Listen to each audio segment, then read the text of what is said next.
Dooku, and I work.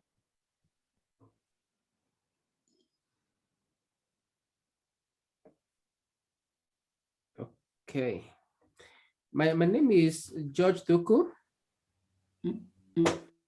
and I work with the Association of Member Episcopal Conferences in Eastern Africa, and it's here.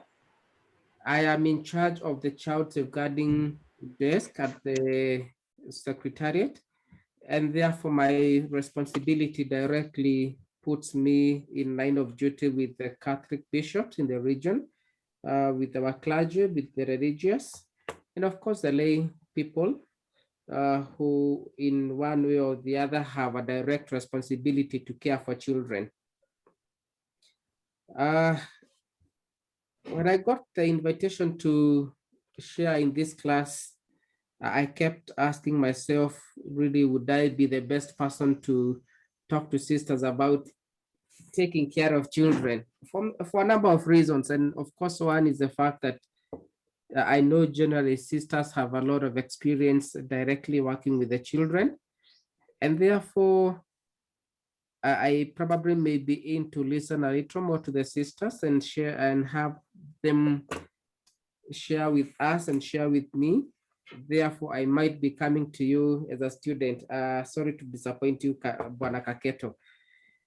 I will go straight into my presentation, and I will ask that we talk to each other.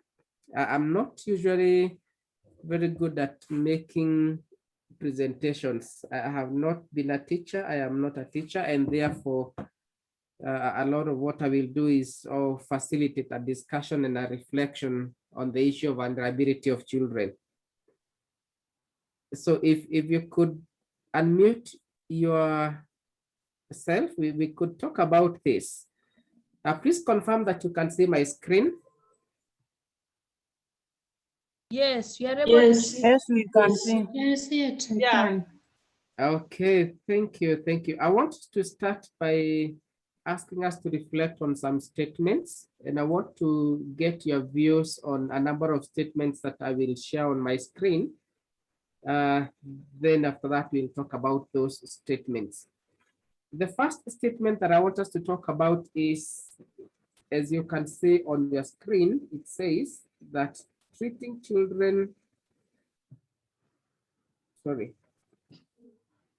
some children as vulnerable discriminates against the other children. What do you think about that statement, sisters? And Kaketo, you are part of us. Feel free to make your contribution. What do you think about that statement?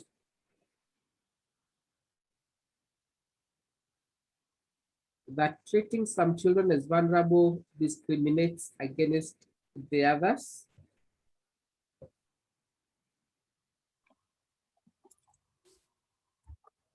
No.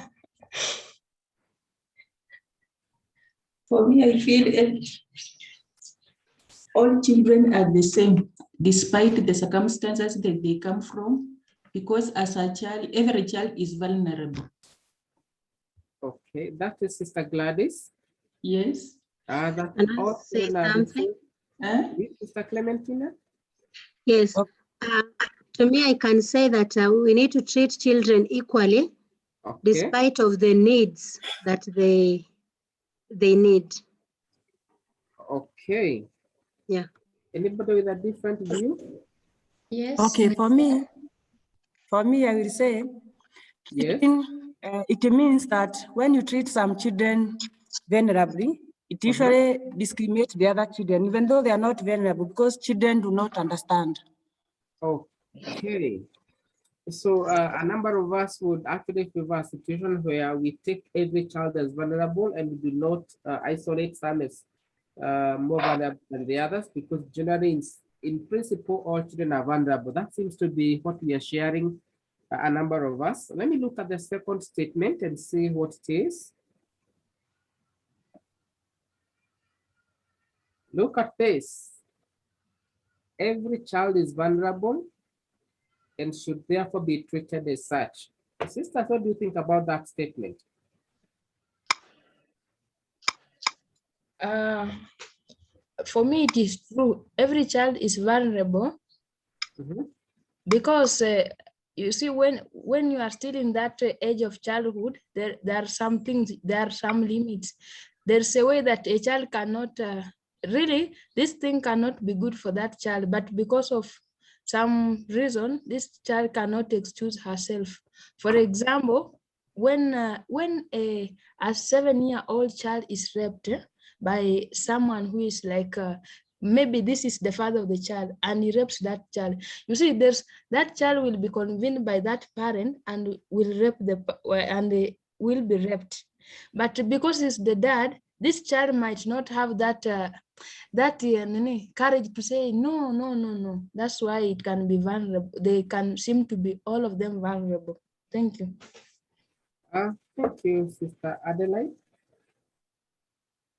Anybody else with a different thought that every child Yes. is? Yes, Sister. Yes. I agree with the statement that every child is vulnerable and should therefore be treated as such, because these children are still developing, they have not grown to maturity and they cannot reason as grown-ups. So they are somehow vulnerable and they need delicate and they need to be treated with care. Okay. We have another statement. Look at that statement. I don't know what you think about that. It says, child vulnerability as a concept does not apply in Africa, where every child faces some form of extreme deprivation. What do you think about that statement? And please note that these are not uh, statements that we are saying whether it's true or not. We are only talking about our thoughts around the statement. This statement, what do you think about it? That child vulnerability as a concept does not apply in Africa, where every child is, or where every child faces some form of extreme deprivation.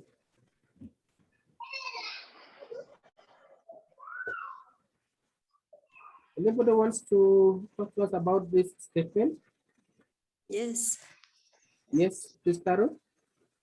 So I can say it is true because in Africa, children are not all of them are treated in a good way. Many faces these challenges and they are deprived from their either basic needs, right to express themselves. And there are many things even at school they face because of this concept. Okay. Okay, I can Thank try you. according to African culture. According to the African culture, Yes. children problem are solved by the parents. So there is no time they will think of children being vulnerable. So many times what children faces, the parents do not recognize, even if a child is deprived something because of the context of the culture. Okay. Okay. Hey, this is interesting. I like your views about these statements. As we continue with the slides, we'll say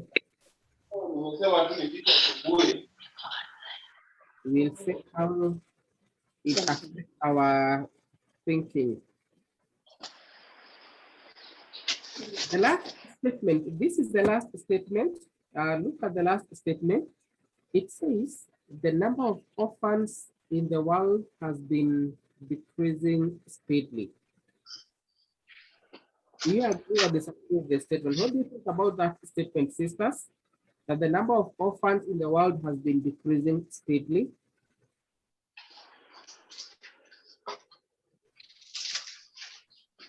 That is not true, because that is why we have so many. That is not true. I disagree that we have so many orphanages, because parents are giving up on their children, and there are many forms also of marriages which have come where others, they don't want to take responsibility. So the number of orphans is, for me, is increasing. Not decreasing. Rather than the traditionally there was not so many orphans since children were cared as a community.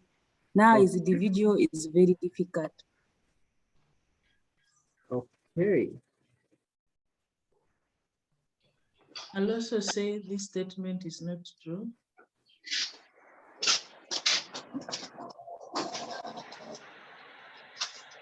Because we have many institutions that are caring for orphans, and the family unit that used to be there for children, in that the members of the extended family will support a child when the parents had passed on, that value is slightly, not even slightly, it's diminishing in the society. And some of the relatives do not want to take responsibility to help such children. Thank you. Okay.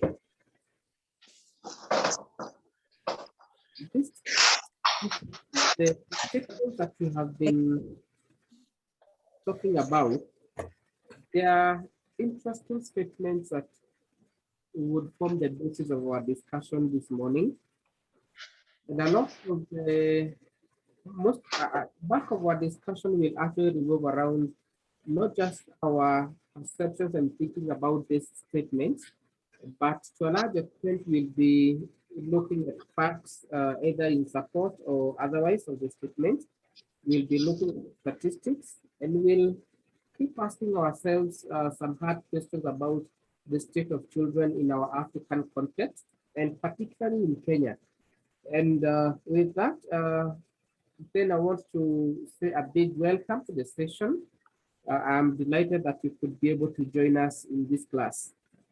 I want to go straight into understanding terms, and I want to look at 4 terms. The first term is a child, and the second term is vulnerability. And it may look obvious when we talk about definition of a child, but I think personally this is something I do not omit every time I have a presentation to make, either on child protection, child safeguarding, or anything else that touches on children. I always look, who is this child that we are referring to? And the reason why I do that, despite the simplicity of the term, it's actually for the sole reason that different entities, different contexts define children differently. And therefore, it is important for us to agree who is this child that we are referring to, how do we define this child, and are there instances where the definition of a child differs from one situation to the other. And I want to maybe ask somebody to share with us, sisters, are there instances where the definition of a child differs from one context to the other? What do you think? Would anybody share with us such instances where the definition of a child differs from one context to the other? Anybody? Yes, I can try. Yes, sister. Please go ahead. Yes, in the normal understanding, a child is a minor. Okay. Who is fully relying on the guardian or the parents. And in a spiritual context, even a grandfather is a child of God. So we are all children of God in the spiritual context. And also a child to the parent, whether you are 40 years, your mother still takes you as your child. My child, come here. So that's another context. Thank you. Thank you, sister. Very true. You're telling us that even grandfathers are children of God. Interesting. Anybody else wants to ask? Yes, I can try.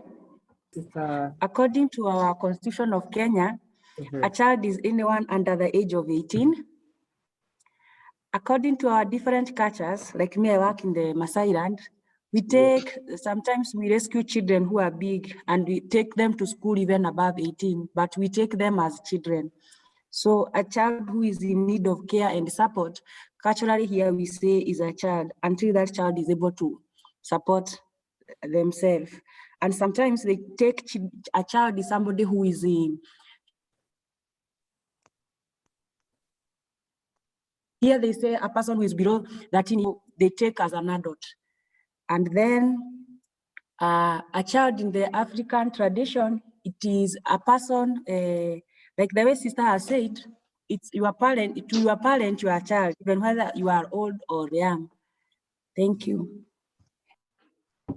Thank you, sister. Can I try? Yes, please. A child is also determined in the African tradition with the right of passage. The constitution may describe like a person under 18 years, but in some cultures, a person who is 13 years can be called, termed as an adult in once because of the right of passage.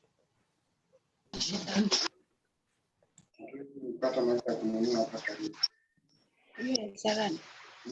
We are getting quite some interesting.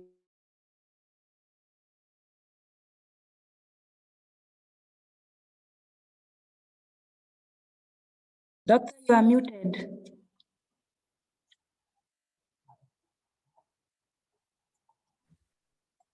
Sorry about that. I was saying that this is an interesting observation, but I generally want to look at the definition of a child from three key perspectives. One, of course, is the legal perspective, and we have seen sisters have helped us to say that legally speaking, a child is anybody who is below the age of 18. Whereas this is a commonly understood definition, it may not be universally accepted. For example, the United Nations, the Constitution of Kenya, the African Charter for the Rights and Welfare of Children, they adopt the legal definition of a child as somebody below the age of 18. But if you look at other countries, for example, we have countries that talk about 16 years. We have countries that talk about 21. We have organizations like the World Bank. If you look at the World Bank workings, they categorize children as below the age of 14. Then we have young people aged 15, 24. They use the term young people. So if you look at that, there is inconsistency in how we define children, and therefore it is important that every single time we are talking about this topic, we actually define what we mean. So legally speaking, for us, for the purpose of this workshop and for the purpose of our work within the country, we take a child to be anybody who is below the age of 18, because that is what the Kenyan Constitution says, and that is what we have adopted as a country. But it is always important to know that this is not across board globally. This is within certain legal contexts, mainly within the UN system, within the Commonwealth system. Largely 18 is acceptable, but we have pockets of differences where we talk about, some talk about 16, others 21, others define the children differently from young people, like we have seen the World Bank. And therefore it is important to always not take any assumption when we are defining a child. From a sociocultural context, again, sisters, you have given us many examples how the understanding of a child differs from one context to the other socially. The whole question of somebody who is not married within an African setup being looked at as a child is an important element. The whole element of somebody who has not gone through the rite of passage, the whole question of people who are still dependent. Socioculturally, we have communities that define people who are above 18 as children for one reason or the other. We have situations where people who are below 18, some 13, some 14, they are defined as adults, and therefore they are allowed to be treated and behave as adults. So in terms of our sociocultural context, therefore, it is absolutely important for us to be able to look at children from the context of our cultural communities where we are working and where we are working from. Sister, you have shared about your work among the Maasai. I once asked who is a child in a training setup that was dominated by that Ma community. And the response I was given is that for them, the women, the children, and the cows are in the same bracket. For them, those are their properties. And if you look at such an argument from a cultural perspective, really you may find nothing wrong. But if you look at it from a purely legal perspective, then you see a big disconnect between what is legal and what is cultural. Again, if you look at it from a spiritual context, we talk about children of God, regardless of the years. We talk about St. Paul talks about infants, and he continues to give illustrations of how an infant would feed on milk before they are weaned and introduced to a little bit of solid food, soft, then eventually they mature. And he uses that illustration to give a picture of an infant in faith, a child, somebody who has converted into Christianity, and regardless of whether they are 10, they are 20, they are 50, they are 60 years, they would be considered as children. And therefore, the influence of religious contexts on our understanding of children becomes very important. And I will give you one practical example. Within the Catholic Church, those of us who have looked at the canon law, for a long time, the canon law has allowed priests to conduct marriage and solemnize marriages between girls who are at about 16 years. No, girls 14, boys 16. Until very recently, when Vatican changed that and said that where there is an inconsistency between the definition of the canon and the law of the land takes effect. And therefore, today as we speak, though the Vatican talks about the age of 18, from a strict canon perspective, that may not pass. And it is always important for us to look at all these different contexts because they help us to be able to understand our subject matter a little more keenly, a little more critically, and therefore this is something, sisters, we need to always put at the back of our mind. The next term that I want us to think about is the term vulnerability. And literally speaking, the term refers to the state or condition of being weak or poorly defended. The concept of vulnerability with regard to children implies that they are children who are more exposed to risks than their peers. Vulnerability has to be seen in the light of being weak, in the light of being disadvantaged, in the light of being poorly defended, in the light of being unable to take care of your needs. That is vulnerability. And when we look at child vulnerability specifically, I think it is important for us to start with some general consensus that all children, by virtue of being children, by virtue of being under the age of 18, by the fact that they haven't matured cognitively, socially, and emotionally, that makes them to be vulnerable, that makes them to be at a higher risk, that makes them to be a little bit more vulnerable to harm than an average person. And therefore, start by appreciating the fact that, generally speaking, all children are vulnerable by virtue of their age, by virtue of their situation as children. By the fact that they are dependent on their parents, it makes them vulnerable. And I think that would be our first principle that we are taking from this class, that generally speaking, every child is vulnerable, particularly when compared to an adult. And we are looking at vulnerability in respect to being weak, being poorly defended, being unable to take care of yourself, being unable to depend on yourself for your upkeep and your well-being, and depending on the others. So that the life of a child generally depends on their parents, on a caregiver who is an adult.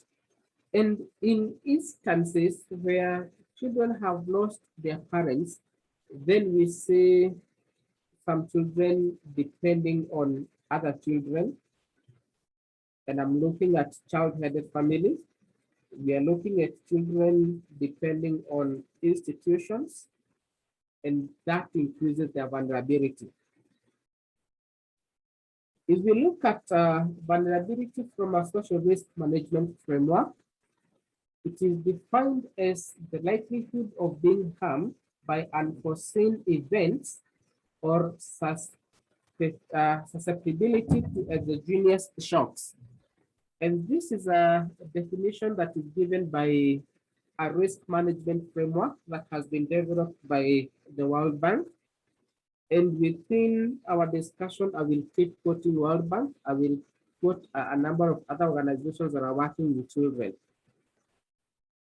Now, interestingly, when you look at social risk management framework for vulnerability, it looks at child vulnerability and attempts to understand it from a direct context, that is a child who is directly vulnerable.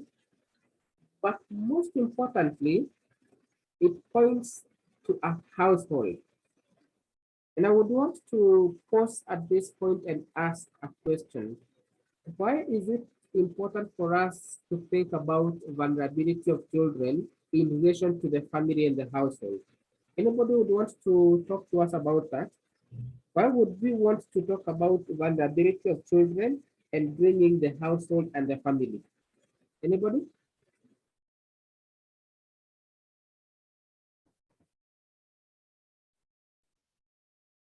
For me, I feel that in many households, we have got some parents who abuse their children, maybe emotionally, physically, sexually, and so forth. So it is good at least to talk about it in the household. Okay, thank you, Sister Gladys. Somebody else? For me, it's for the easy acceptance of the child, because some parents lack that awareness, and then they tend to blame each other.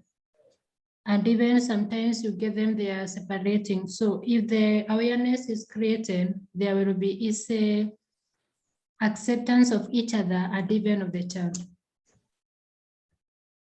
Okay, thank you, Sister. Any other view?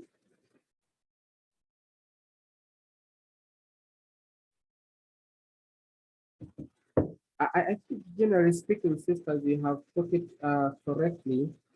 And I want to add to that point and note that when you look at the vulnerability of a child, we always want to associate their vulnerability to the household or the family, for the sole reason that the care for a child is so dependent on their parent, their household, and the adult. And therefore, anything that affects the parent or the household or the family directly affects the child. And that is the reason why you will find that many writings will look at vulnerability from a household perspective, then narrow down to the child. Simply because the vulnerability of a child is so dependent on the vulnerability of the family and the household, because of that relationship of care between the household and the child. It is not possible for something to affect the family, the household, and yet the child remains resilient and unaffected. It is practically impossible. Anything that affects me as a father directly affects my child. Anything that affects my household, my family, directly affects the child. And that is why you will always find that when we talk about social risk management frameworks, most of them, World Bank is a classic example, they will not look at child vulnerability distinctly without looking at the vulnerability of a household. And I think, therefore, sisters, as you continue to work with children, you probably will want to look at, and this is something, I know this is something you already do on a day-to-day work as you program, that your interventions directly focus on the child, but to a large extent, your intervention actually targets to change the family settings, to empower the family, do what we call household strengthening, to improve the well-being of the family, to increase economic fortunes for the family, so that the family then forms a cushion and a social protection for the child. And I know, generally speaking, that is how child programming is currently being done. That we are looking at child programming, not directly targeting the child, but looking at it from the element of family strengthening. It is simply because the vulnerability of a child is highly dependent on the state of the family and the household. I don't know whether if you have any question, feel free to interrupt. If you have any comment, feel free to interrupt and make your comment or ask your question. Now, if you look at this screen, we are looking at child vulnerability as a product of two issues. One, household vulnerability and community vulnerability. Why would we want to do this? We are basically looking at the fact that anything that affects the household directly affects the child. Anything that affects the community directly affects the household and the child. And therefore, when we look at child vulnerability, we want to look at it from the element of a broader community and household vulnerability, because that child has to be within the framework of either directly as household or within a community. It is practically impossible for anything to happen within the community and it doesn't affect the vulnerability of the child.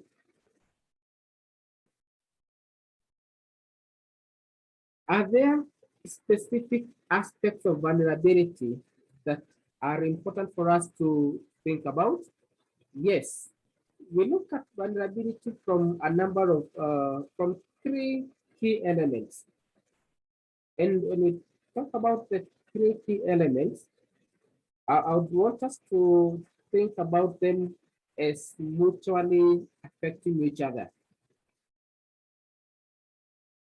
We have material aspects of vulnerability, we have emotional aspects and social aspects. These are three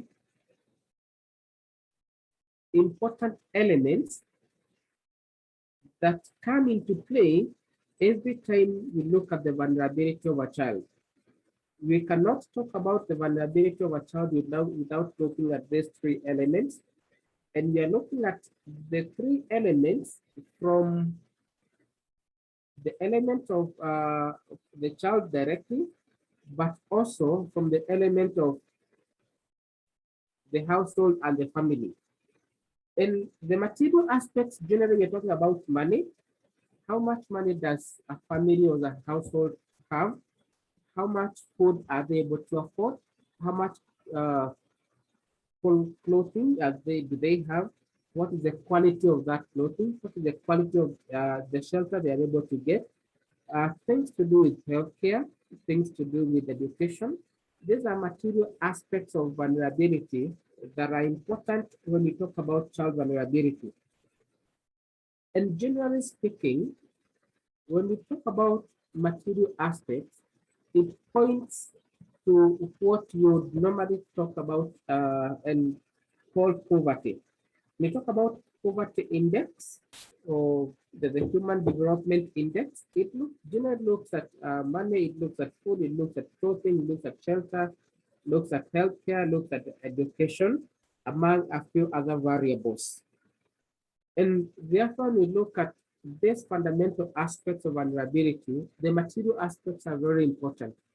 And looked at from the element of the family, directly, the well-being of a child to a large extent depends on the material well-being of the family. Then the next one is what we call the emotional aspects. And emotional aspects generally looks at things to do with love, things to do with care, things to do with child support, the space to grieve. And these are more intangible variables within the family that affect the life of the child. Then we have the social aspects. Social aspects include things like absence of a supportive group, and that is both family and peer, lack of role models. Then it points at guidance in difficult situations, among other social elements in the life of a child. I know, sisters, you have a lot of experience, and I want to ask anybody to give us an example from any of these aspects and help us see how does any of these aspects affect the vulnerability of a child? Anybody who can give us an example, sisters? Material aspect. Yes, sister, go ahead. Material aspect in a manner that you find that maybe in a home, there are parents, both of them that are alive, but these children might be having some conditions like they're maybe mentally, or some are having leprosy problem. Some might have a autistic problem, but because there's no money to go ahead for them, like for maybe checkups and other issue, it becomes a big issue, and these children are left like that until maybe when social work is involved, whereby maybe as we walk around, maybe we can help them in one way or another. But it is a big challenge to the society, whereby everything at this time, it is money. Even just to check if someone is not okay, you have to pay some money. Sometimes also food can be an issue, especially whereby these parents are not able to, they are there, some of them are like, for example, there's one who is having mental issue and the husband is there also, the head is like not working well. He has got hand, but one hand is like, it is having a problem. But still these people, even if you tell them maybe to put their effort, like to do something little, then just to provide for the family, they can, because as you look at them, you see that this person even can just do something small in a farm of someone, or at least even sweeping the compound, then they can get something like at school or where. But these people, even if you do that way, they can't. It's like you are punishing them. So it becomes a problem even for these children to go to school, because they say, sister, even when I go to school, I can't concentrate because at night we didn't eat, or at night mom cooked and hid food because the mother is having a mental issue. Then clothing can also be an issue, especially again in this family. The parent don't care what these children wear or wear, whereby when this child has one clothes, they don't even mind if this clothes should be changed. So it becomes an issue. Children feel like they feel low when they are with others because others have good clothes, clean. Alafu shelter, you find in this situation, the shelter also is in a poor condition. but nowhere to be helped.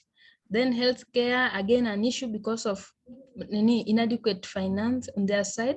Education sector, they can be affected, whereby in case of any little amount that is needed at school, though we say we have free education, but I want to say that at least there is a time that Mwalimu can say, we want maybe money for motivation, we want money for desk, we want money for 1, 2, 3. So there's no way that someone will just be sending a child without something.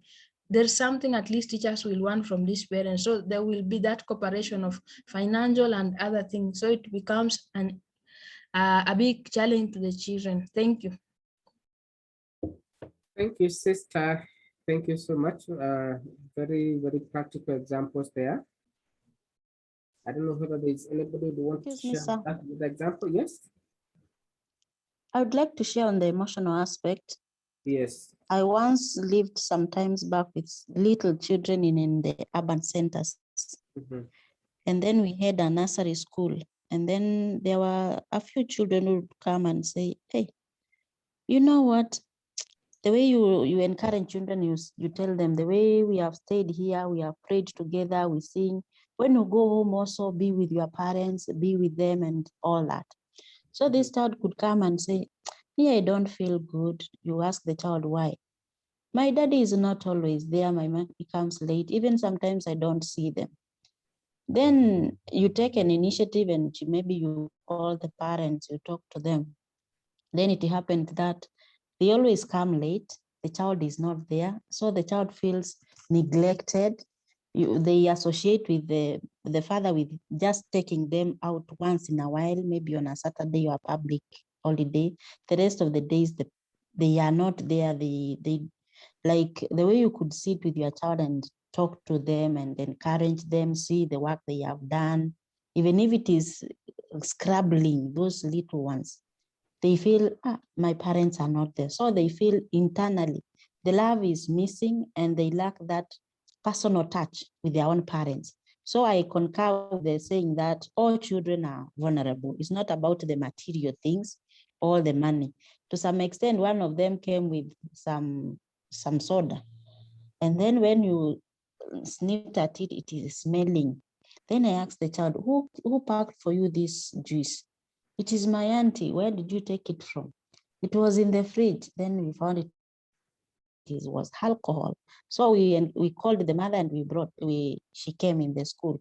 And after talking to her, she said, hey, I'm very sorry because it is there and the girl was from the village because of interchanging also frequently the house helps. So the girl didn't know. She thought it was just juice like any other. So she had packed it for the child to come in school. So you can see the emotional aspect and also the touch of feeling that this is my child who cares for me. So I feel it is true. The emotional aspects, they are there. Wow, interesting. Thank you, sister, for sharing that. Anybody else on social aspect? Anybody?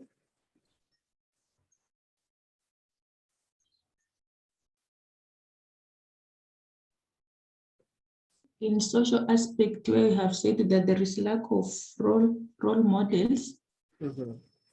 Many times, for example, for the children whom we are serving, many times they lack role models because at home, whatever they see their parents doing, especially for many children that I serve here, they are from single parents and they are boys and they complain about the behavior of their mothers because I think they have got many angles. So for me, I feel in the social aspect, these children are affected because there is nobody to support them or to be a role model to them. So they are affected in this sense. Thank you, sisters. Indeed, this is very, very correct. And I want to ask if for example, you are writing either a paper, you are writing an assignment, you are writing a task within your organization, and you are asked to discuss the vulnerability of children in respect to the key aspects, then you can say how you bring out the issue of material aspects, the emotional aspect, and the social aspects, and discuss giving examples based from our work. Because really, all these are things that we have interacted with as we take care of children. These are things we have encountered on a day-to-day basis. And unfortunately, for many children, these are not very usual things. I feel very sad when sister shares with us that instance of somebody who would pack alcohol for a child. Of course, unknowingly, others would be malicious. And the question is, where was I as a parent? How difficult would it be for me as a parent to take care of my own child? Must I trust other people with taking care of my children to the extent that such a thing would happen without my knowledge? It is difficult, it's unfortunate, but unfortunately, sisters, for all of us who are in childcare space, you know, that is a reality. These are the things we are facing. These are the things we are dealing with on a day-to-day basis. And in a way, poor parenting has greatly contributed to an increase in the vulnerability of children.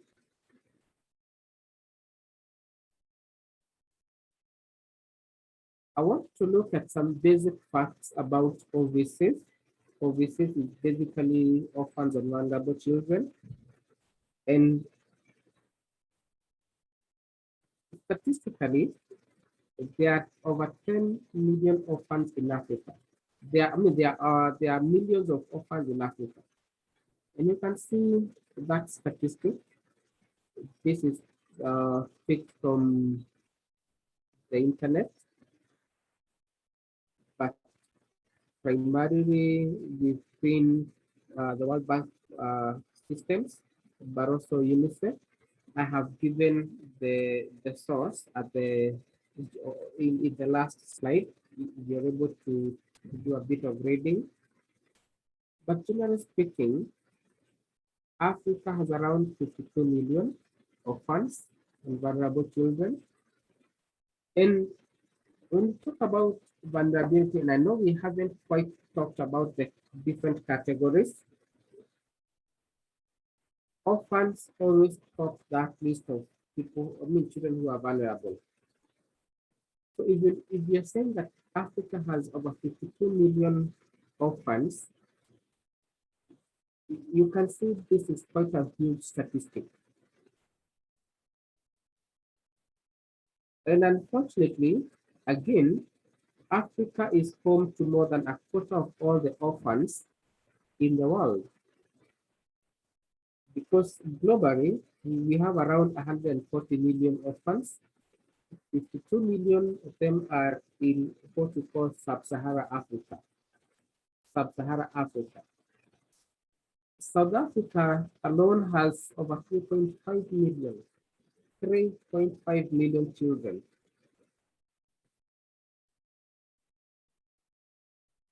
32% of the 52 million are orphaned because of HIV and AIDS. 32%. Then, many recent orphans have lost their parents to Ebola. Now, if you look at these facts, they point to a number of worrying statistics. That is, started with HIV, accounts for 32% of the orphans in African continent. Then we are talking about Ebola. Of course, I know currently you'll be talking about,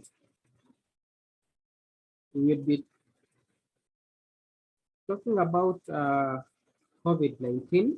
It has also contributed to that, although not to a large extent, but significantly, we may not be able to, we cannot delink COVID-19 from such statistics. Then we have extended family members are unable to provide support to these orphans. and therefore foreign aid supports orphans, and the number of orphans is decreasing. Remember where we started with some of the statements, sisters, where we asked, is the number of orphans increasing or decreasing? And a number of us felt that the number of orphans is actually increasing.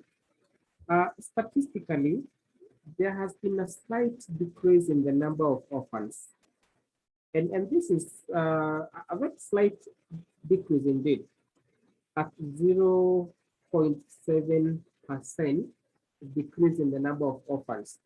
Of course, that is attributed to better healthcare, and particularly in respect to care for HIV patients.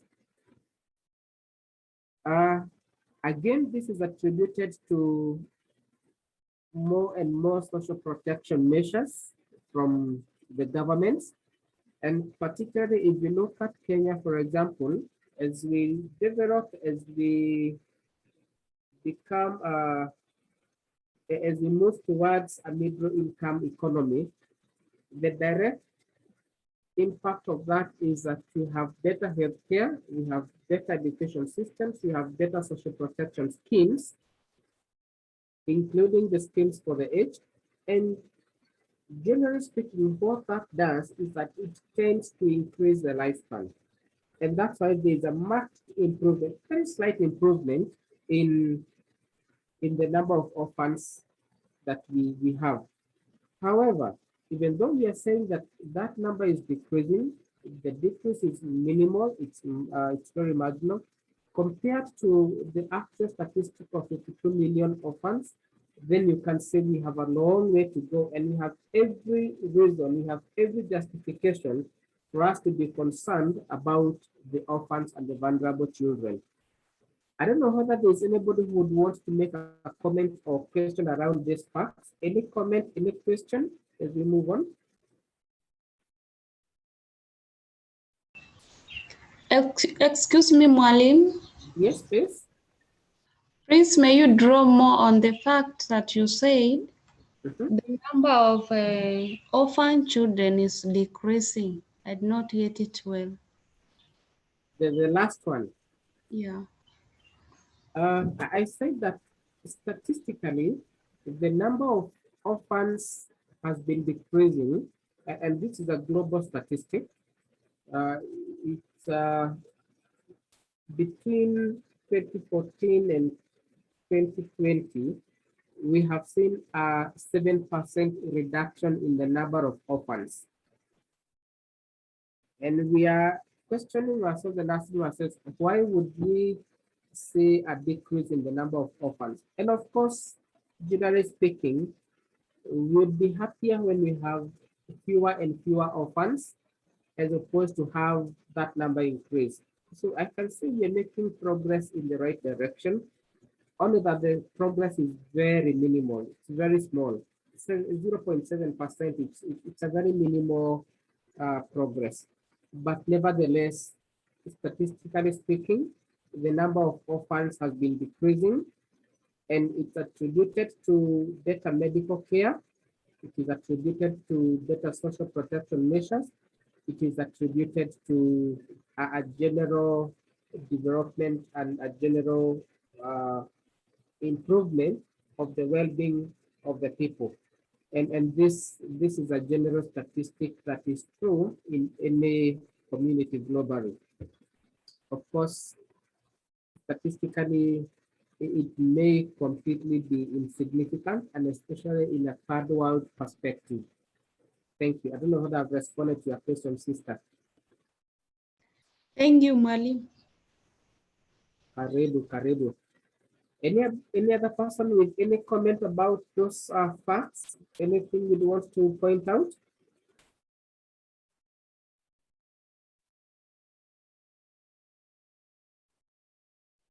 Okay, allow me to move on slightly and look at the next slide.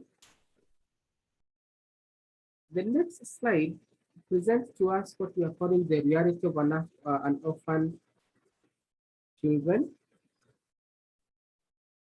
And the realities of the children we are calling orphans, and maybe the question would be, why did I pick on orphans?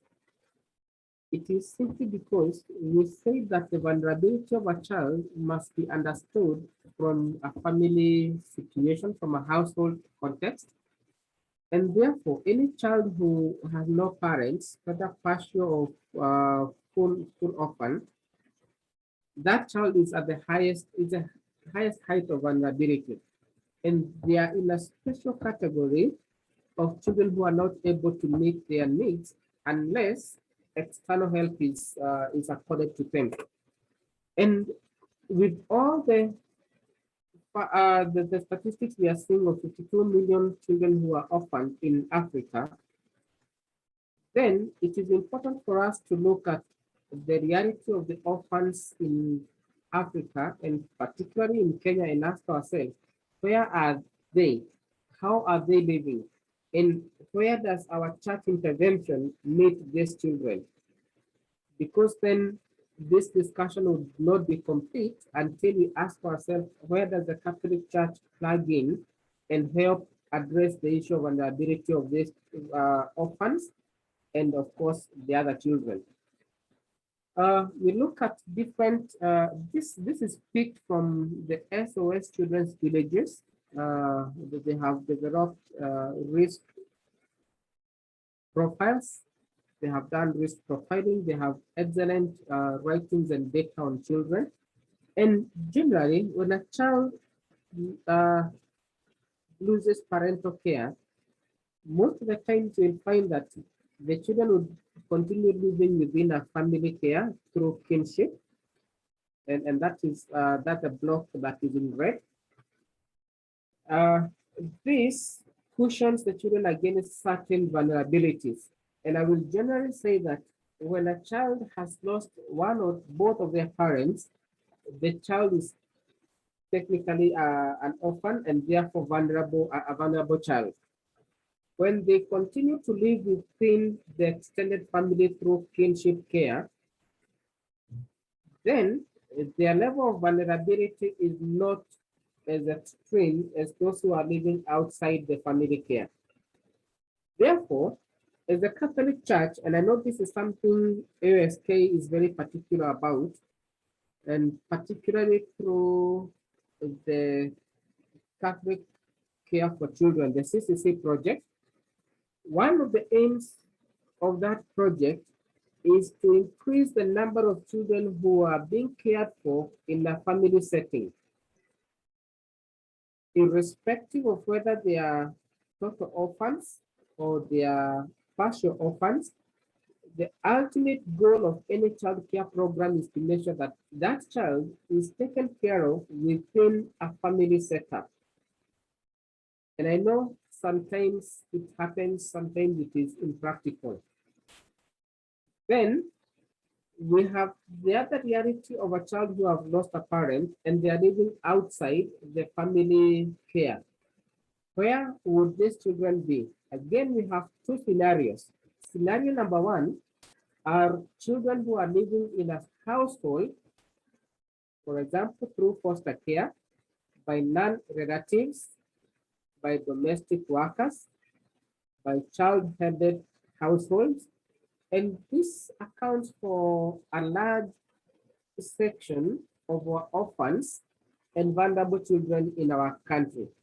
That we have many children who are living in households that they are not being taken care of by their relatives. They are either taken by well-wishers, they are taken by strangers, and they are being taken care of outside their own families. Others are being taken care of by domestic workers. A domestic worker is supported by either an organization, a domestic worker is supported by an individual to take care of these children away from their household. Of course, we have a reality of child-headed families. You'll find individuals below the age of 18, they are taking care of their siblings, they are providing food, they are attempting to provide education, they are attempting to provide medical care. And the most unfortunate thing is that these child-headed families the child heads and the siblings, they are all vulnerable. And therefore, if you look at an intervention by the Catholic Church, for example, we would need to be able to look at these child-headed families and provide what we call economic strengthening, household strengthening, family strengthening for them in order to reduce the vulnerability of these orphans. Then we have the worst case scenario of children who are living completely outside of a household.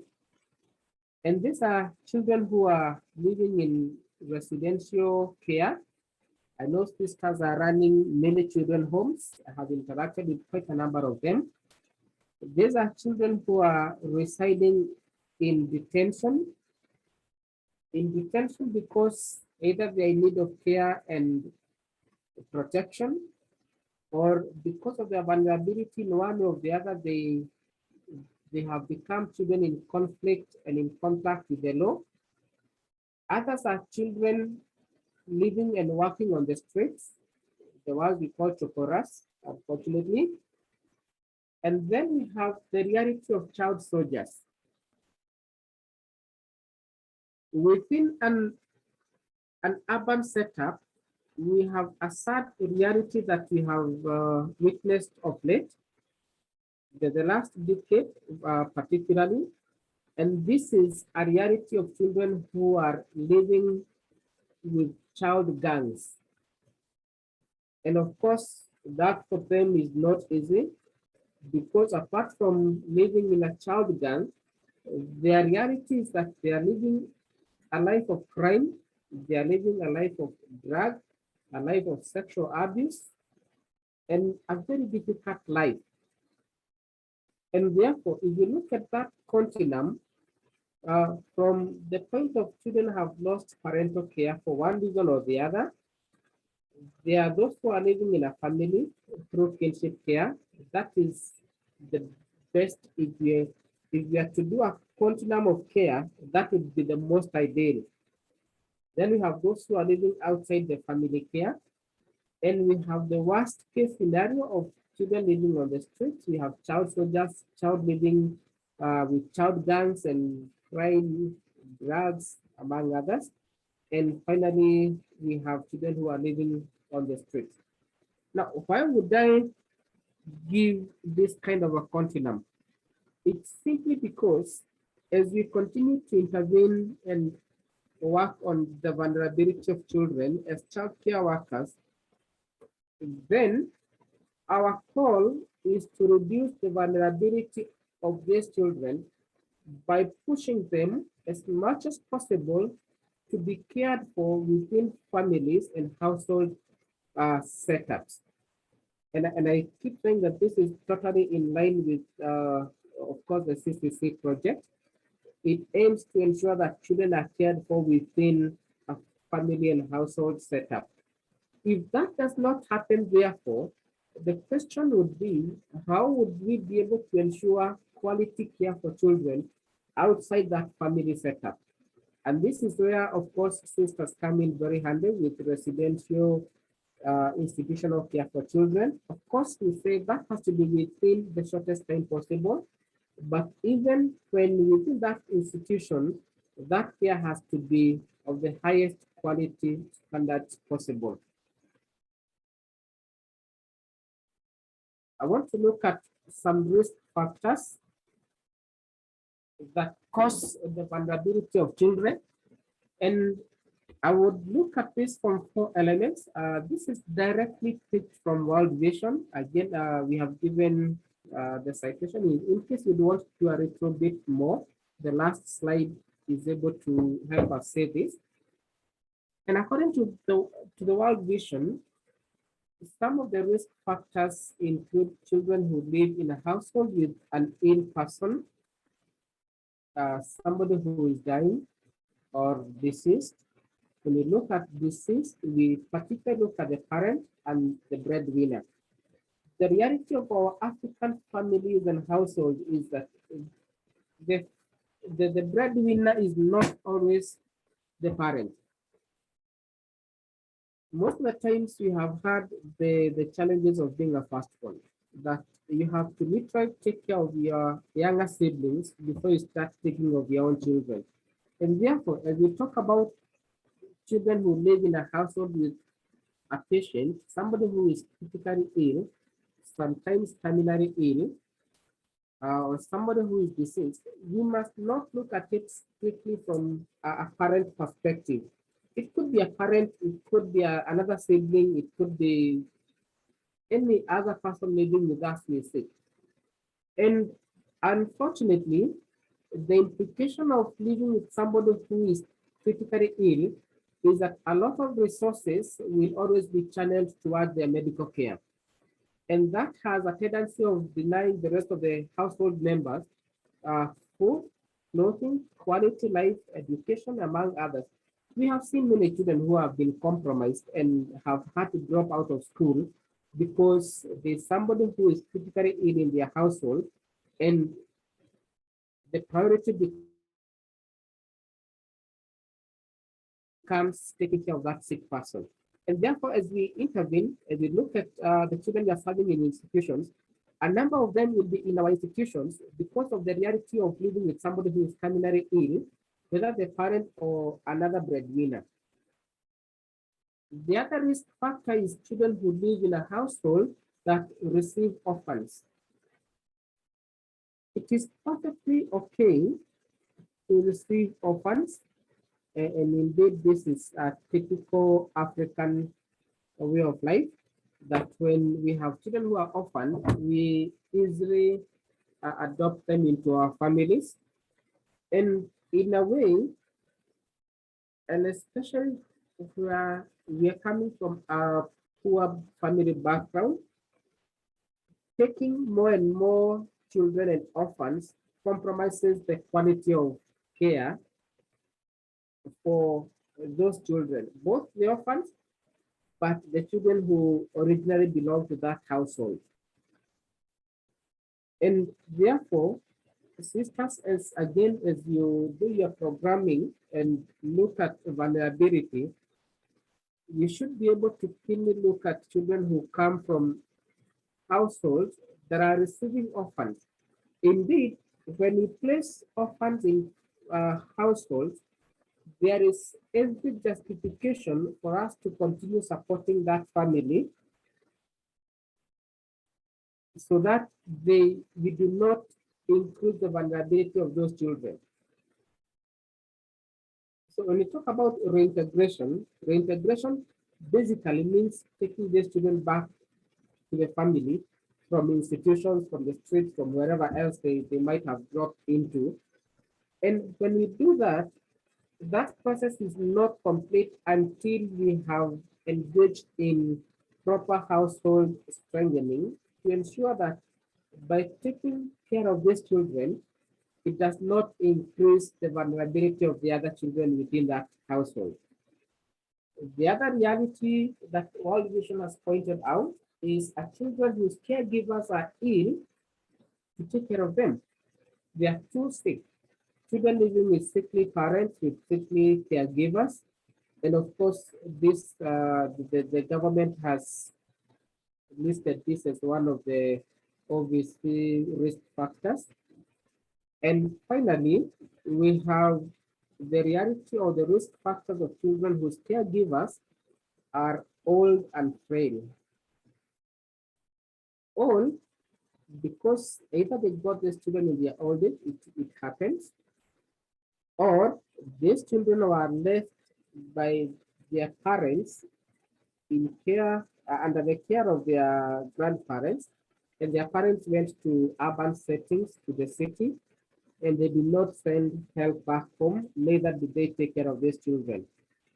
The other sad situation is a situation where grandchildren have to take care of their grandparents have to take care of their grandchildren because the parents to their children have died. Yeah, and I think that's quite a big risk factor. We have seen a lot of that within our childcare systems, and these four factors continue to to have a direct impact on the vulnerability of the children.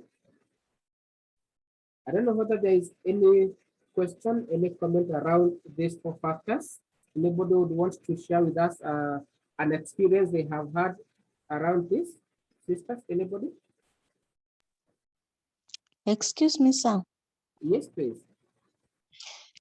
I don't know where to categorize this.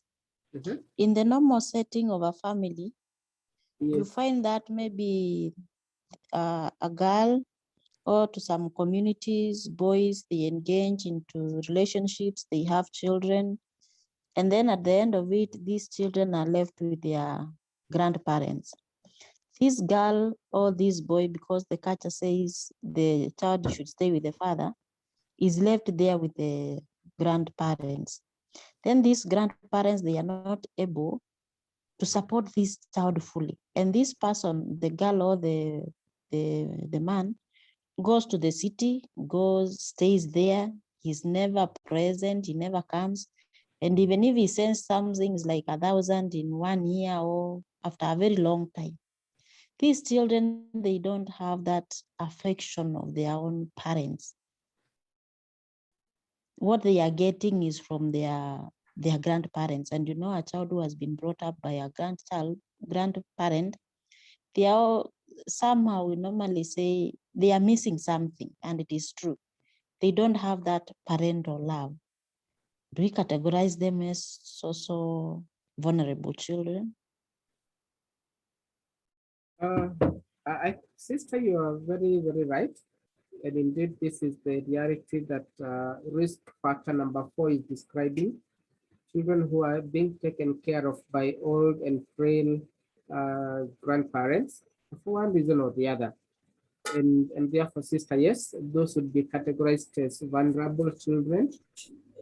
They may not be orphans per se because their parents are alive, but the fact that one, they're being taken care of by their grandparents, 2, they are being denied parental love by their parents, it basically makes them very, very vulnerable.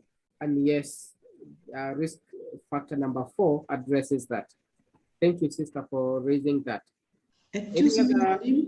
Yes, please. I was also thinking that the children who are in a child-headed household are also in this category. The children in household headed by a child.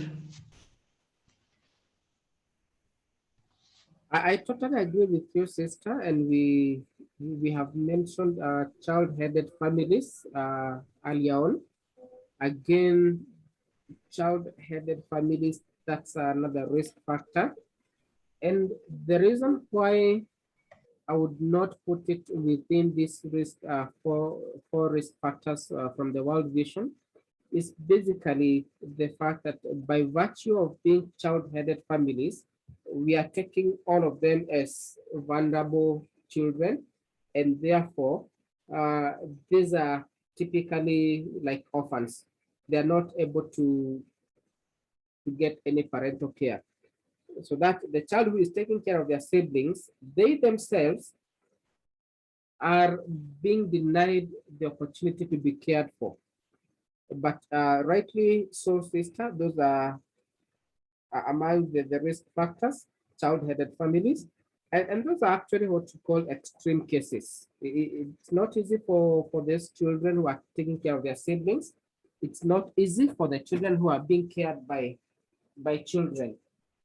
So yes, sister, that is very, very correct. Any other comment before I move to the next slide? Yes, I want to share on risk number 1. Yes, please. And this is just an experience we had of a child who was born when she was HIV negative.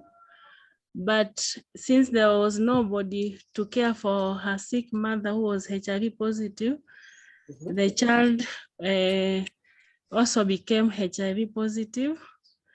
And when we received the child in the home, the girl was like, okay, you are taking her through counseling, but it was difficult to accept that she was HIV positive and she was not born positive. So it was like regretting why I was taking care of my mother. So for me, I really say it's a risk. It's a very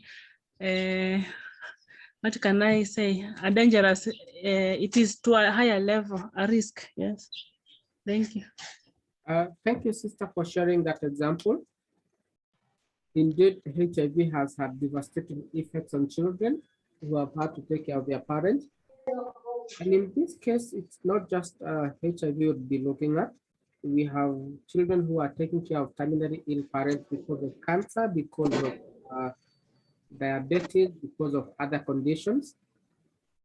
If we come from regions where Ebola is a threat, then you can see the risk involved where a child has to take care of their parent who is having Ebola, and this that is already very infectious. We have many other conditions, health conditions that are highly infectious, communicable, and yet the people who are having to take care of these parents cannot just leave the parent uncared for. And unfortunately, the impact is that we have seen children become ill themselves out of caring for these children. And therefore, they have to be taken again through psychosocial support. They have to be taken through counseling. They have to be taken through therapy themselves to even process the fact that they got sick when they were taking care of their parents. Thank you, sister, for giving us that example. Madam. Yes, please. Sorry, number 2, children who live in a household that receives orphans. I was just thinking about the orphanage where you have children who are living, who are orphans, and then our staff members come over with their own children, and those children mixes with the orphans, those children we are working with.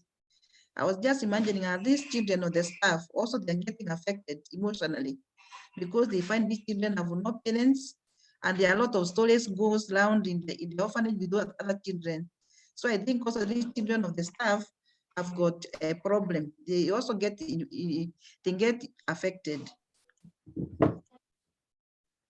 Oh, that's an interesting observation. I hadn't thought about that, sister. Thank you for sharing that. And I think that reminds me, sometimes back I interacted with children whose parents are military people. They live and work in the military barracks. And interestingly, the challenges that that were being shared in that setup, in that forum, indicated that a lot of times our careers, our preoccupations as parents directly affect our children. And I think this is such a practical example, sister, you are giving us, where the workers who are taking care of our children in institutions, in a way, have their own children affected. And I don't know how, to what extent our interventions actually think about that. Sisters, I don't know whether you have any experience. Do we have mechanisms to take care of children whose parents are taking care of others? Any example, any mechanism within?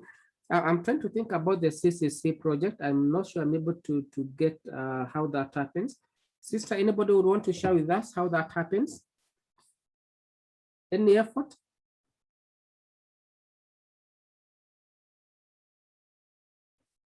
Anyone? Excuse me, sir. Yes, please. I beg your pardon. I did not understand exactly what you're asking for. Oh, sorry. I'm saying when I think about what sister has shared about children born to our care workers and how they are affected by the work their parents do. And I'm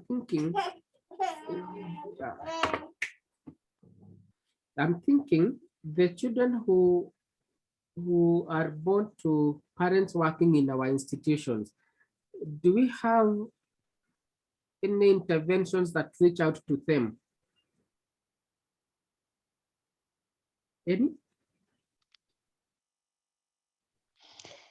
I can give this kind of an example.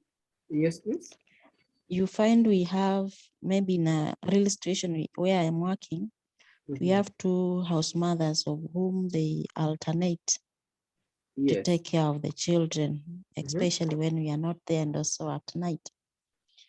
Then it happens that some of the time you find maybe the young ones of even the grandchildren of one of them, they come with the person.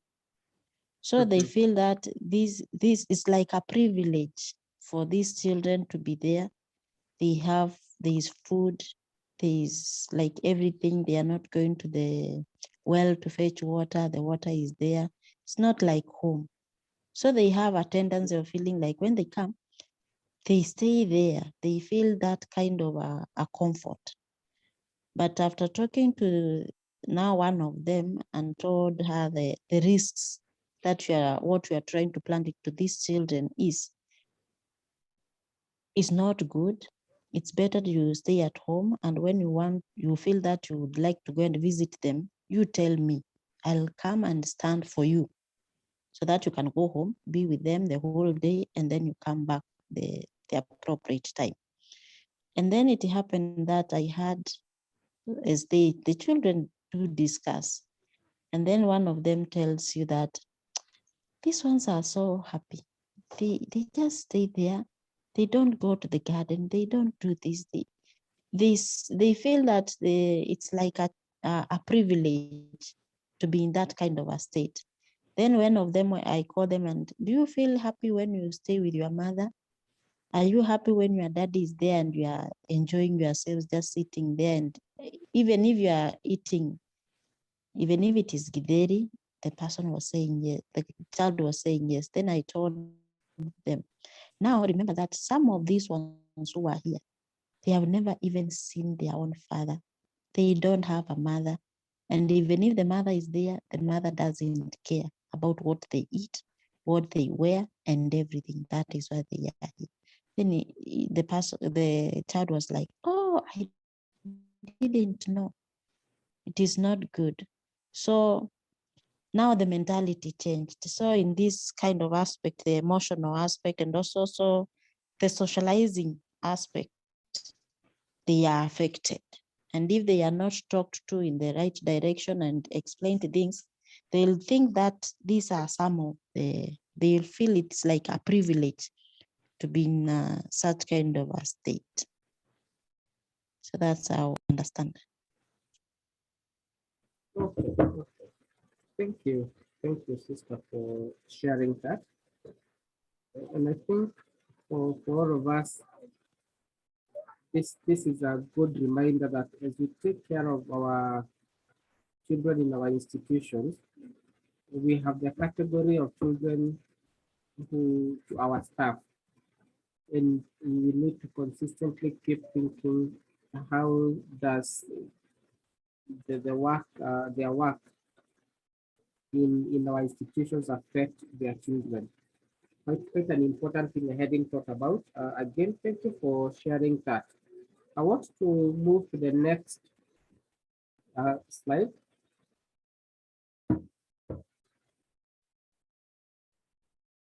And note that there are more other risk factors that are harder to measure. They are harder to point out. And these are usually around emotional problems, either with the parents or the children or anybody within the household. We have children who are living and having to survive abuse within their family setups. We have excessive discipline, and sometimes excessive discipline may come out as a positive thing, but generally speaking, any discipline that instills pain, that instills emotional fear in a child does not help. It is actually not discipline, it is abuse. but we see a lot of our parents excessively beating children in the name of discipline. Then we have children living in families where we have cases of drug abuse, alcohol, extreme use and abuse of drugs by caregivers. But we also have instances where children themselves abuse drugs. These are more harder to measure variables when we talk about risk factors, and they are equally important because in a way or the other, they contribute to the overall vulnerability of the children.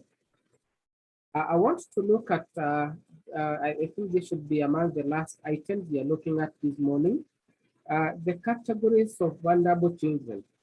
Generally speaking, we have kept saying that children are vulnerable, all children are vulnerable to an extent. We have looked at the risk factors. We have looked at the vulnerability of children in different contexts. We have looked at statistics. And in this slide, I want us to ask ourselves, who are these children who are categorized as vulnerable children? Of course, the primary among them are the children who are orphaned. Any child who is an orphan is directly a vulnerable child. Then we have children who are living and working on the streets. Then we have children in the worst forms of child labor. Then we have children who are affected by armed conflicts, including child soldiers. In Kenya, this happens a lot around election period. It happens around certain pockets of conflict-ridden areas. Like, for example, I think Nakuru, some months ago, we had instances of violence in Nakuru. Then we have children who are living with disabilities, children who are affected by HIV and AIDS, and we have what we call locally defined OVCs. Now, locally defined OVCs, they are usually defined in more local contexts and based on a community's perception of vulnerability. And I will give you an example. There are certain families that may be seen to be extremely poor within a community setup. The family has both parents, they are living, they are healthy, but for one reason or the other, they live in extreme poverty. Those children may not fall in the category of orphans, whether partial or total. They may not fall in the category of those who are working on the streets. They may not fall within the category of those in child labor. They are not in any conflict. They are not living with any disability. But by virtue of being seen as living in extreme poverty, in comparison with the other people in their local context, most of the times, communities have a way of defining them as vulnerable, despite the fact that they do not meet any of the above criteria. And this locally defined OVCs, it's a very important criteria for defining vulnerability in respect to our community and social work. The reason being, every single community in Kenya or in Africa generally have their own standards of living. We may say that that's a rural setup, it's a poor background, we can talk about a slum setup, but even within those slums, within those rural villages, children do not experience childhood in the same ways. There are those who are poorer than the others. There are those who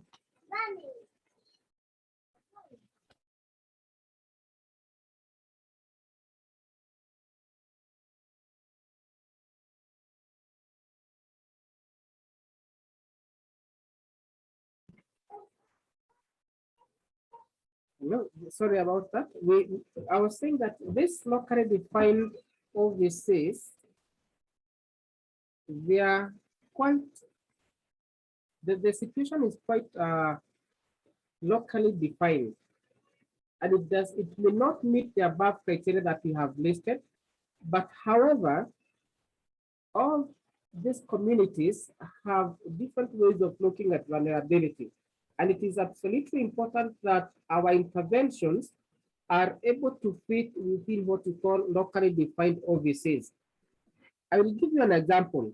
When we are running scholarships, for example, the Wings to Fly mentioned in the other scholarship, they have a criteria that they give for who will benefit. And the first thing they always say is, this scholarship is available to children who are orphans, total orphans. Then some talk about partial orphans. Unfortunately, what this does is that it locks out many children who are not orphans, many children who do not meet any of our vulnerability criteria, but because of their local context, they are not able to afford either certain services, they are not able to afford certain quality of life, they are not able to afford certain elements of care. And for us as a local church, on top of these categories of vulnerable children, we would be more interested in this category we are saying it's locally defined, because then that is what should inform our programming and our programs so that we are in sync with the community. And I think, sisters, if I stop at that, I would want to welcome any comment, not just on this slide, but generally on the issues we have been discussing. If there's any question, if there's any comment, I would want to stop at that and take your reactions. Thank you so much. Excuse me, sir. Yes, please.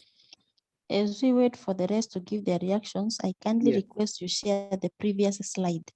Not this one, the previous one. There's something I one? mean. Yes, Yes, thank you. Let's be. Oh, I leave it there. Yes, please. Okay, okay. I'm welcoming any comments, any questions.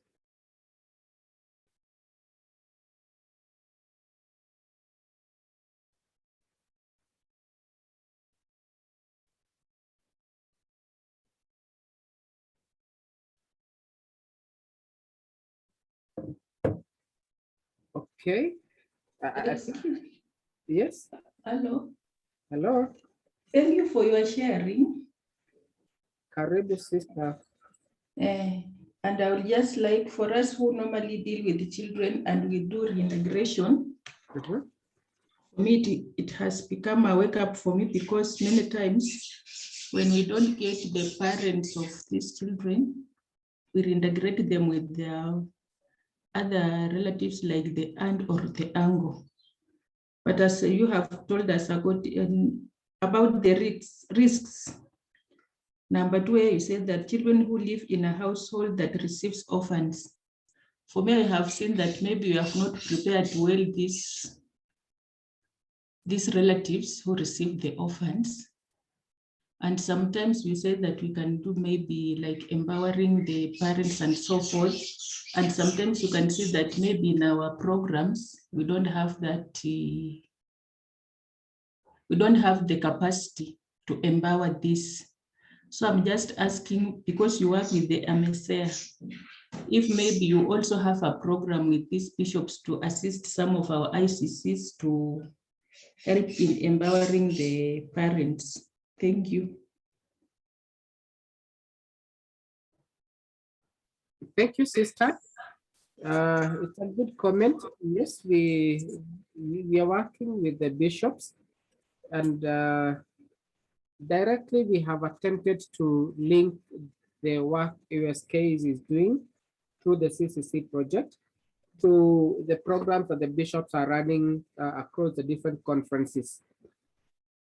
I know Sister Delphine is aware. I know she's probably not in this class, but we have put together measures that will bring the actions by the sisters the actions by the national safeguarding officers at the conference level, but also the actions of the bishops directly on one table to think about how do we conduct Catholic care for children. So, sister, I want to take your comment very seriously and note that we have plans to continue working very closely between the bishops, our mainstream conference structures, that is KCCB, the dioceses and the parishes, and of course now the kind of work that sisters you are doing. We have every deliberate effort to bring together all these caregivers to talk about childcare and how best to support each other. So yes, sister, that's a very positive thing you are remarking, and we will make a follow-up on that. Thank you. Thank you. Excuse me. Yes. Thank you very much for the presentation of the whole morning. And this leaves me with a lot of questions within my heart. Yes, please.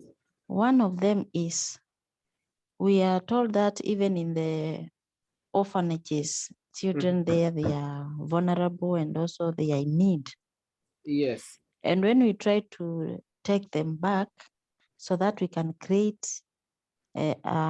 more chances for many to pass there and also have something for themselves, also where we are taking them is not 100% to be like the way the previous sister, the way she has said, to integrate them with their relatives and also those who can also take over as we continue with the education part of it. Then when you look at the society, what is happening in the present world, also in the normal settings of a family, you find it's not like the way it used to be. Parents are fully responsible and they are really taking care of their children. And even if they have nothing, there was a lot of love being felt. So I'm also wondering, is the gap which is there concerning the children, all those aspects and in the areas, who should address it, maybe in the national level or maybe in the media, something of the kind, so that we can have this kind of a sensitization and know that this child is so vulnerable. It's also like my own child. I need to respect, I need to take care of him or her. And also the society looking at like what was being heard just the whole of last week, more than almost 8 children getting lost in the same locality. So that makes I'm left with a lot of questions and I don't know. Thank you, just to share that.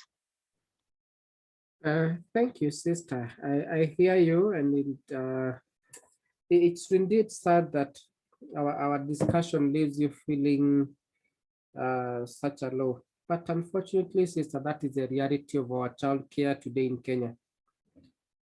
And I want to talk about 2 things, sister, from your comment. One is, and I know you probably know this better, that we adopt what you call the case management approach to dealing with children. And this profiles individual children and develops case plans for their very unique and individualized contexts, so that when a child is admitted into our institution, then the first thing we do is to profile their case, develop a case plan for them, and that case plan includes care within our institution. It looks at their family background and family strengthening needs. It looks at reintegration needs, and it generally draws a pathway for the time the child will be with us, up to the time we shall reintegrate them, having prepared their community and family to receive them back. Therefore, the case management approach for us is an approach that we think would be able to address the issues of children and avoid generalizations. On top of what you have said, sister, it's to note that many of our child care programs nowadays we have no alternative than to engage in what we call household strengthening. And I know for many years we have had childcare programs that focus directly on the child. And if it is clothing, if it is food, if it is healthcare, if it is education, we target the child as a beneficiary either within our institution or within their family setup. But I think as more and more evidence comes from our work and research, it points to a case where we need to engage more in household strengthening as an approach, so that we enable the family to be able to take care of these children, as opposed to us having programs that target the child as a mere beneficiary. And I think this of course, it's a more expensive approach to childcare, but the benefits cannot be overstated. That when you strengthen a family, a child who is in that family is automatically becomes a beneficiary. And the last point I want to make, sister, in relation to your comment, is the fact that as a church, we have a prophetic call. We have a mandate that goes beyond the usual approach to childcare by NGOs, for example. In my interaction with the bishops and the priests, the clergy, we have seen the need to consistently keep bringing together the family life desk, the child safeguarding office, and of course, link them with this kind of work that sisters are doing. Reason being, the reality of our children and child upbringing today is that unless we focus on positive parenting, unless we focus on strengthening the marriage as an institution, unless we focus on mending the relationship between husband and wife, unfortunately, children will forever be victims of either abuse or vulnerability, not because of poverty, not because of many factors we have discussed this morning, but simply because the marriage as an institution is not working. It is being affected left, right, center. The family as an institution is under attack. And therefore, our responsibility as the Catholic Church is to look at childcare, but beyond that, bring together the family life desk so that we have continuous catechesis and continuous formation of the family as an institution. And I think, sisters, this is something that I know KCCB, I'm currently engaged in developing a program with the family life desk at KCCB and in a few other conferences, because we have realized that the family as an institution is greatly affected, and all the issues of childcare needs that we are seeing somehow emanate from the weakening of the family as an institution. Thank you, sister.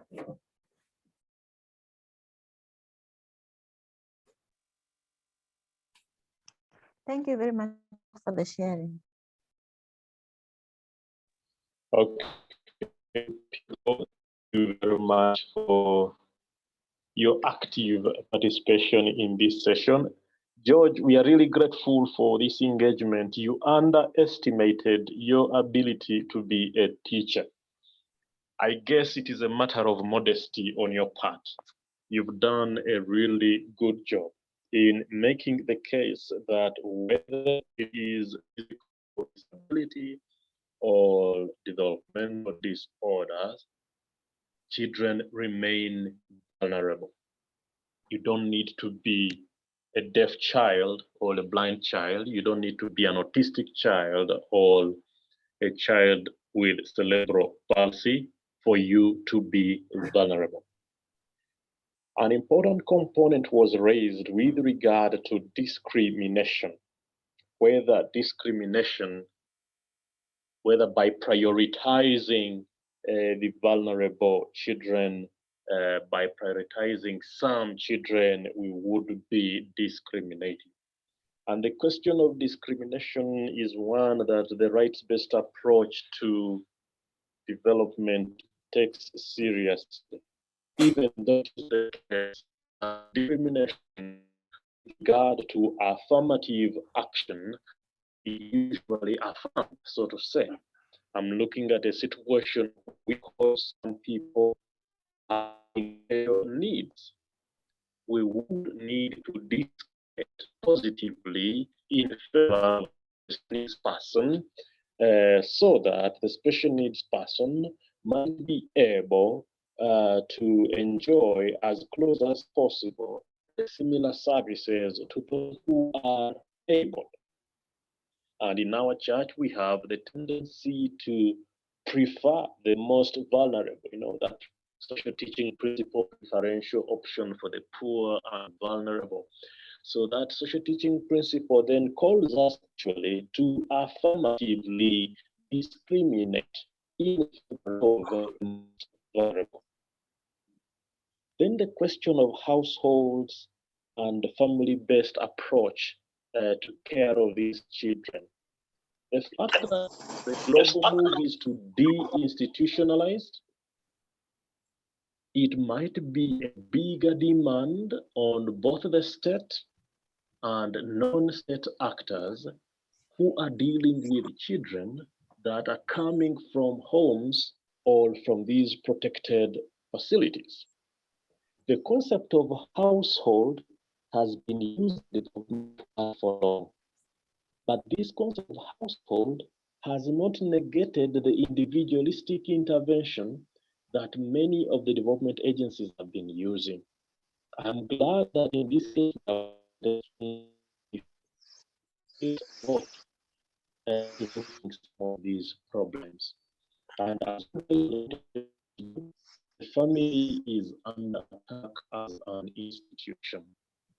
We need for constitutional provision that the family is the society and shall enjoy protection and promotion from the state. Yet it is the case that there is no evidence that the state is doing anything in this direction. Either way, that constitutional provision is a replica of a paragraph in the Catechism of the Catholic Church. Those words, it's like are borrowed directly from the Catechism of the Catholic Church and the Compendium of the Social Teachings of the Church. The family as a basic unit that should protect and enjoy protection from the state. Now, when we talk of human rights language towards the family,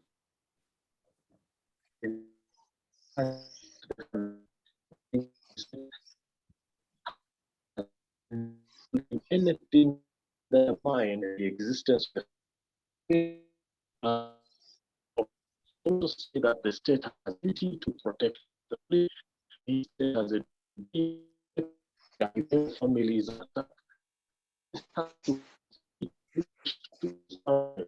creating those conditions necessary for families to be operational.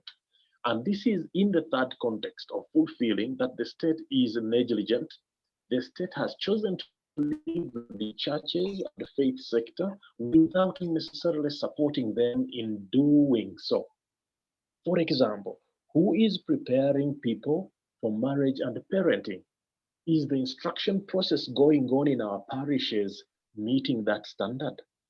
What do you do if the community where you are has various churches and probably the Catholic Church is doing it right and the other churches are not doing it right? How do we solve the question of dysfunctionality and aggravated adversity that our children could be suffering? Now, you would realize that actually, if you did a study, you'd find that the most vulnerable of the children would also be connected to some sort of dysfunctionality from the discussions from the autistic community and the society and the Down syndrome society, you would see that families that stick together to journey with their children get better results in the whole process. So which means that if we do a good job with families, then we might be able to solve this. Implying that if you're in the child care ministry, you must also be concerned about the family ministry. That would mean that even in our programming, when we're deciding from for the children we're caring for, their families should be part of the categories of people we are thinking about. And if it is not within our means to reach out to them, then we ought to be doing the necessary thing to do their job. So thank you very much, George, and thank you very much, sisters, for our engagement today. I hope we covered the ground we had to cover for today. For now, otherwise we should be closing.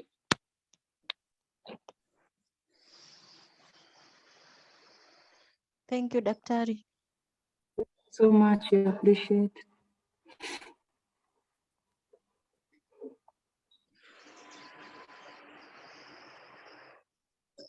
Okay, so thank you, George, and thank you all. We'll meet again